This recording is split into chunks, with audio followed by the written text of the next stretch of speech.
Began tinkering with electronics as a child and did most of his early work on this bench in his parents' garage. By the time he was 20, the first Apple computer emerged. And in 1976, when he was barely 21, Jobs co-founded Apple Computer Incorporated with his high school buddy Steve Wozniak.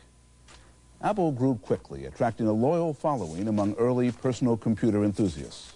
On the day Apple went public in 1980, the 15% share held by Jobs, then just 25, was valued at $217 million. And some ordinary investors did well too. If you were smart or lucky enough to invest $10,000 in Apple Computer at its low in August 1985, your stock would have been worth more than 10 times that less than 6 years later, even if you didn't know a bit about bytes. Jobs was center stage when he unveiled the highly successful Macintosh computer in 1984. I'd like to let Macintosh speak for itself. Hello, I'm Macintosh. It sure is great to get out of that bag. But by 1985, Jobs' relationship with Apple had turned sour, and he resigned to run not one but two other businesses. The first he called Next, a company he built around an ambitious new personal computer that was released with much fanfare in 1988. But sales were less spectacular, and the sophisticated but expensive black box never caught on. The project was abandoned, and Next, still privately held, moved on to developing a new software writing technique that some technology buffs believe will eventually turn the internet into an indispensable tool for doing online business. While Next was evolving, Jobs was careful to diversify.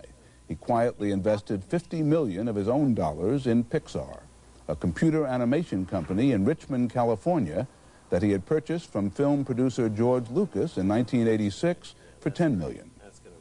Jobs' Pixar employees, including former Disney animator John Lasseter, spent most of the next decade developing new 3D animation software, which they fine-tuned by producing some memorable television commercials and short animated films. This one, entitled Tin Toy, won the Academy Award for Best Animated Short Film in 1988. Through all that computer-generated fun, Pixar developed the ability to take crafted models and reliably turn them into dynamic, three-dimensional computer images. 20 million Americans bought tickets to see the result last year when Disney released Pixar's first feature-length computer-animated film, Toy Story, a blockbuster hit that has taken in more than $175 million in domestic box office alone. To infinity and beyond! And in what was perhaps the best-timed initial public offering in modern memory, Pixar made its market debut last November, just as Toy Story publicity generated by Disney was at its peak.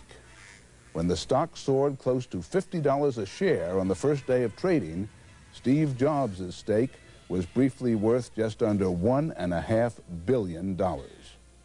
Not bad for an entrepreneur who began by tinkering in his parents' garage and is still barely old enough for a midlife crisis. What do you say I get someone else to watch the sheep tonight? Hell yeah! Pixar's stock has tumbled since then. Even after gaining nearly 2 points today, it is still only 24 1/4, less than half where it traded on that giddy first day. Was that initial excitement all just a fictitious, if thrilling, children's story?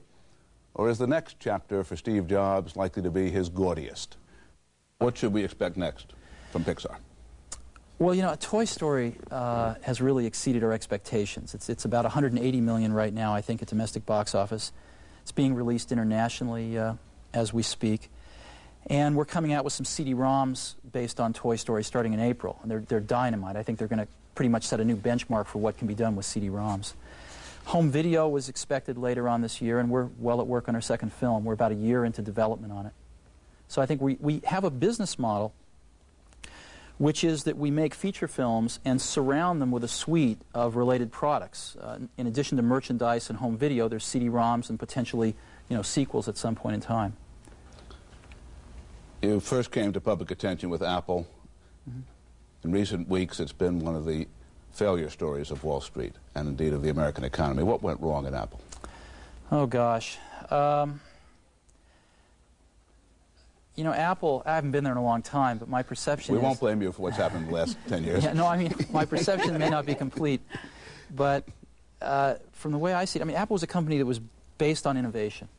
When I left Apple 10 years ago, we were 10 years ahead of anybody else. It took Microsoft 10 years to copy Windows. The problem was that Apple stood still. Even though it invested cumulatively billions in R&D, the output has not been there, and people have caught up with it, and its differentiation has eroded, in particular with respect to Microsoft. And so the way out for Apple, and I still think Apple has a future. There's some awfully good people there, and there's a tremendous brand loyalty to that company. I think the way out is not to slash and burn, it's to innovate.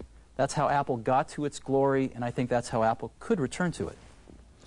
Next, which is your private venture, specializes in what's called object-based software. Could you explain that to someone who's not a computer nerd? Sure. The way that most people still build software today, they build, everything's custom, really. Everything's built by hand and everything's custom. And there's no ability to reuse software that you had written prior or that somebody else had written.